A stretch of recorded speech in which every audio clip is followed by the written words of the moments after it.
Teorias não faltam quando o assunto é a morte de alguma celebridade. O Michael Jackson realmente morreu? E o Elvis Presley? Essas são perguntas que algumas pessoas se fazem. Veja, o rei do pop estaria hoje com 61 anos. Já o rei do rock teria seus 84. Ora, em pleno 2020, não é surpreendente para mais ninguém ver uma pessoa chegar aos 90 anos. Então por que não eles, que tinham muita grana no bolso? Algumas pessoas até afirmam com forte certeza que o rapper Tupac Shakur forjou a própria morte. Por aqui já até falamos que ele pode estar vivo morando em Cuba. Alguns acreditam que ele tenha optado por viver às escondidas para fugir dos Illuminati. E a Avril Lavigne, coitada, teria morrido e sido substituída. Uma coisa é certa. Não é fácil a vida de famoso, viu? E uma das mortes que mais é rodeada de mistério é a de Bruce Lee, ator e lutador de artes marciais, que faleceu com apenas 32 anos. Reação alérgica, assassinato, insolação e até mesmo uma maldição de família. Ele acaba colecionando teorias envolvendo a própria morte. Mas também, querido e famoso do jeito que ele era, as pessoas idolatravam o homem. Eu falo isso porque eu mesmo acompanhei a comoção em torno do sucesso dele naquela época, nos anos 70 e posteriormente. Ele se tornou um tipo de referência para a cultura pop. Seu estilo de vida, sua filosofia, não é de ficar surpreso que ele até foi considerado um super-humano. Só que os problemas que levaram à morte do astro começaram pouco antes. Uns 2 meses, para ser mais exato. Ele estava trabalhando com a pós-produção do longa Operação Dragão, filme que rendeu a ele uma fama mundial sem precedentes. Para você ter uma ideia, até o grande Jack Chan chegou a contracenar com Bruce nesse filme.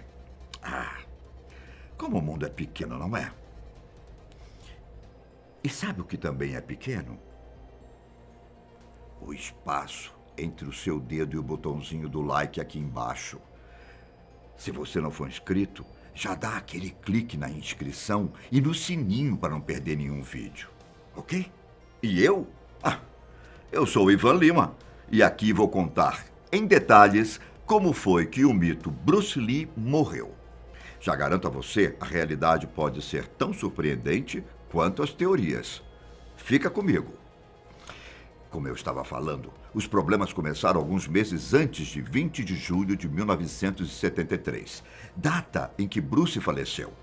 Inclusive, durante as sessões de gravação de Operação Dragão, o lutador chegou a desmaiar no set. Sabia? Na ocasião, ele reclamava de uma forte dor de cabeça. Existem relatos de que ele até teve convulsões na ocasião. E como se não bastasse, o ator teve uma surpresa nada feliz quando chegou ao pronto-socorro. Bruce foi diagnosticado com edema cerebral, uma condição em que o excesso de líquido no cérebro causa inchaço e dor por conta da pressão contra o crânio.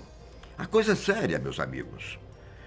Entre os tratamentos está o uso de diuréticos e corticoides, que ajudam a diminuir a quantidade de líquido no organismo.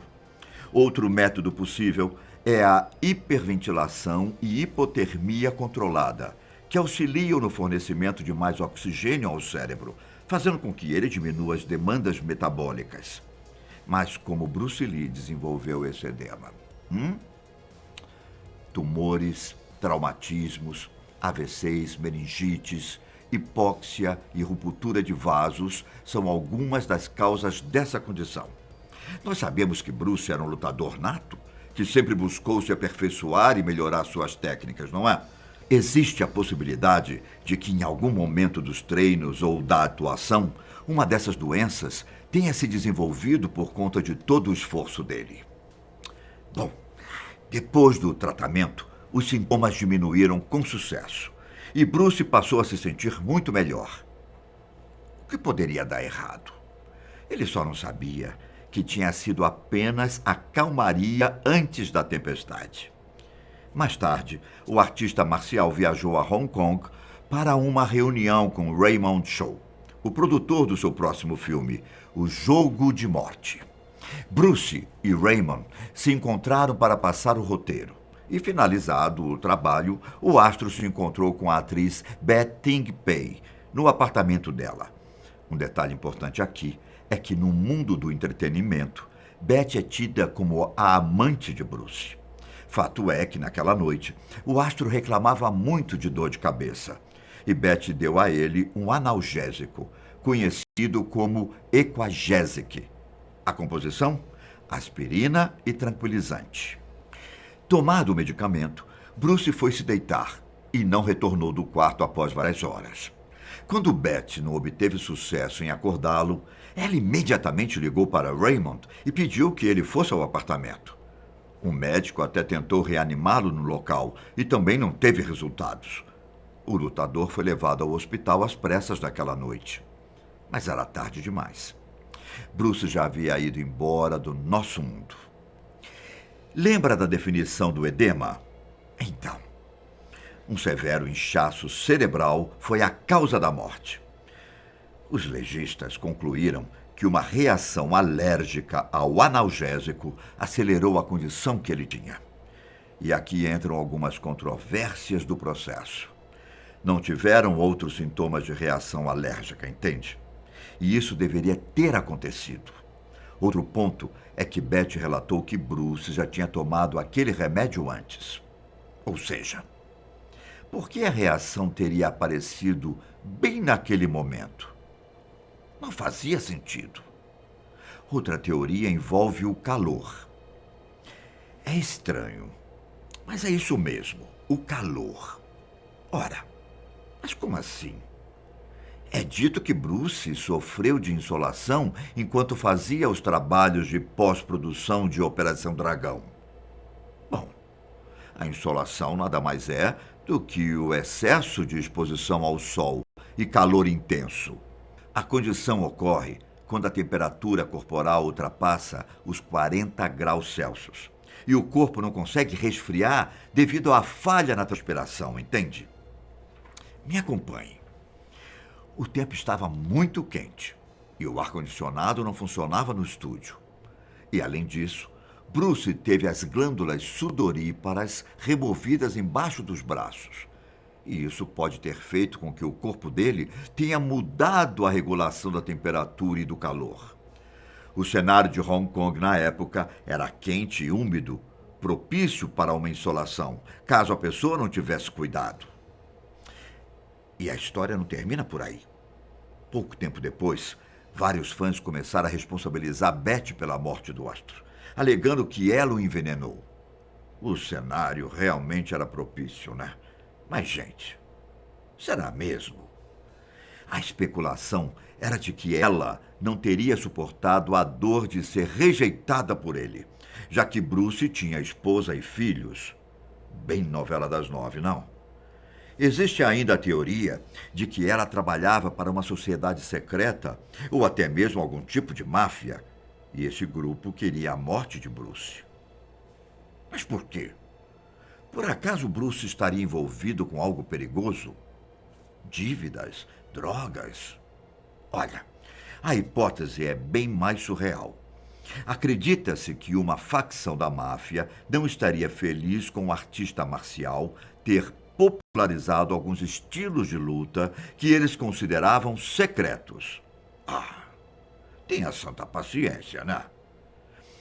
A teoria do assassinato de Bruce, ainda a ideia da maldição da família Lee, é reforçada pelo que houve com o filho dele, Brandon. Também ator e artista marcial, ele faleceu aos 28 anos de idade, por uma fatalidade, digamos assim, curiosa. Brandon levou um tiro no estômago durante as filmagens do seu primeiro grande filme, O Corvo, de 1994. Sabe por quê? Uma arma que não deveria estar carregada foi acionada com uma bala de verdade. Mas calma. A ideia não era que tivesse uma bala de verdade lá. Pelo contrário, estava tudo certo para que fosse usado o festim, como é o costume em produções cinematográficas. Só que aqui entram as teorias. O festim passou longe da arma. Alguns dizem que a bala foi trocada propositalmente para que Brandon realmente fosse assassinado. Outros, que a munição real estava lá porque foi usada em uma cena anterior para aparentar mais realidade. E adivinha quem teria encomendado a morte dele? A máfia, os Illuminati, algum grupo que não estava satisfeito com os Lee. Poxa, coitados, viu? E como eu havia dito, junto à teoria de assassinato está a hipótese da maldição familiar.